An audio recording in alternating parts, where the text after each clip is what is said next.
Hey, this is Mario. I just want to touch base with you before we start our first study in the Song of Solomon this week and want to just hit on a couple of highlights.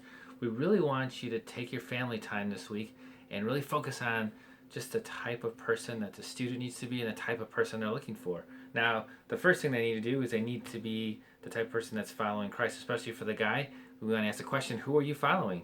Are you following Jesus or are you following someone else? And they need to be a guy who loves Jesus, who is a guy who has character and integrity and honesty and respect. Now, for the girl, the question is obviously they need to be following Christ, but also you want to look at the authorities in her life. Is she submitting to mom and dad and the other authorities in her life, or is she rebellious? Those are really important things.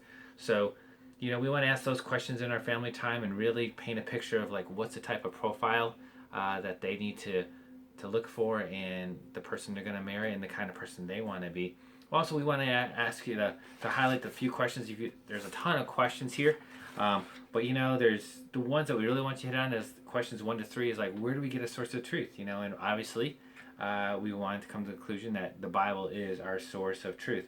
You also want to ask the questions about what's the purpose of dating in middle school or high school, and really what's the correct purpose of dating. It's not just to have a boyfriend or girlfriend just because I want to have one.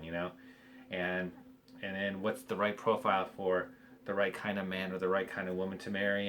And finally, we want to ask the question like, how do you really know when you're ready to start dating and courting? Because I think a lot of junior hires, I think sixth graders think, oh yeah, I'm ready to date now, but they really aren't. You know what I'm saying? So think about that as you plan for this week. Also, we want to ask you to really, as leaders, engage with your students. Spend time building relationships with them, asking them questions, and also we want to ask you as leaders too to make sure that you're modeling these things that we're learning. And if you yourself are don't agree with maybe something in the content, we want to ask you just to teach what's being taught in the Song of Solomon and support that. So that's all I have for you this week. Looking forward to hearing what God's going to do in your family time. Catch you later.